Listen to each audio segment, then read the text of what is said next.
You see there is a bug swimming around here. That's Paramecium. And then you have these Vorticella also that I saw yesterday. So there are a lot of pond animals that you will see. This is Vorticella. It looks like a tulip. Tulip, you know, this one. So there are so many different diverse uh, type of protists that you can find in the pond water. Okay, so your first thing you will start with that. Okay, these are the Vorticellas. This, see, it looks like a tulip. It has a big stem, right? It's really cool. Yeah.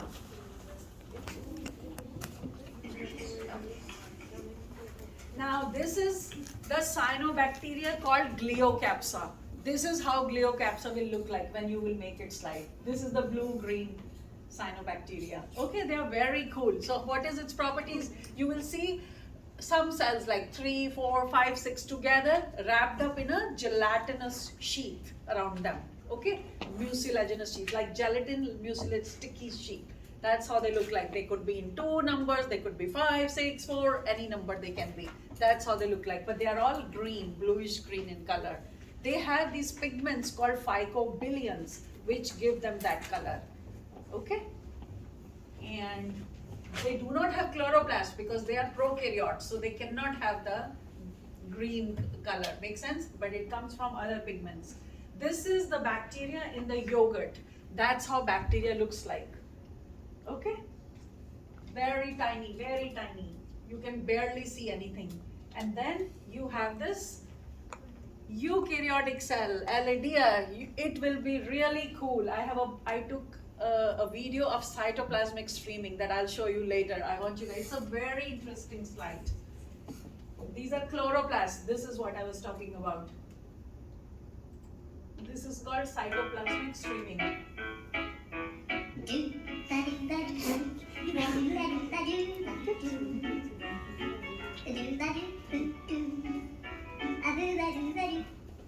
So that was, did you guys like it? Fun? Yeah, I made that video yesterday. Yeah. So that you saw all the chloroplasts, they seem like they are swimming in that water, you know, in the cytoplasm. That's called cytoplasmic streaming. You can really, it's really cool over there in that. You wanna see it one more time?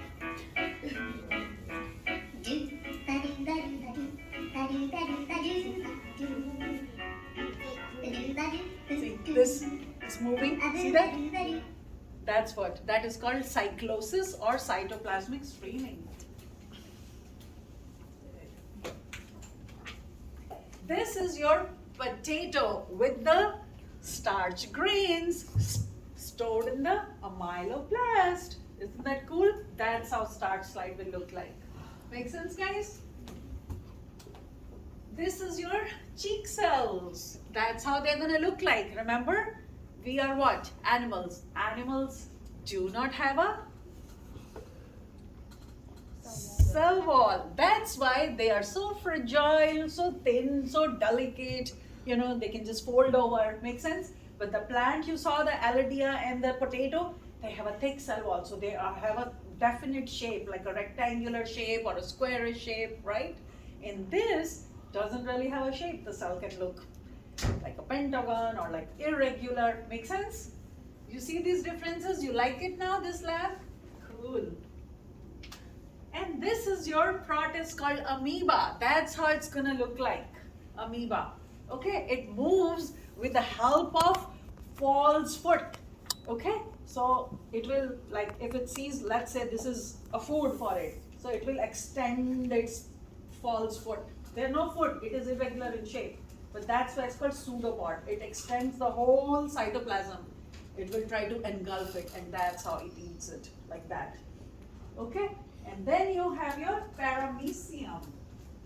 This is what paramecium looks like. I have a very cool video for that too. Paramecium moves with the help of these little tiny hair all over its body. These are called cilia.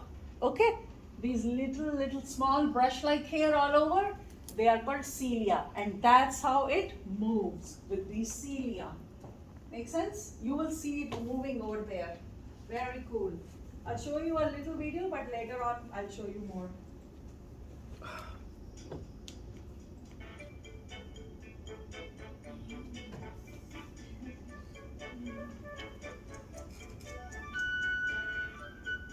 Like it?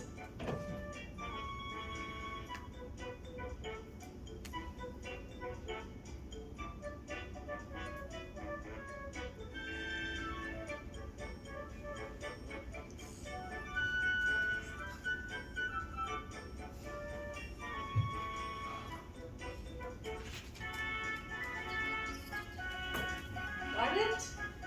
That's how. It's a very, very interesting lab. I will end it with this. It has two nuclei and a contractile with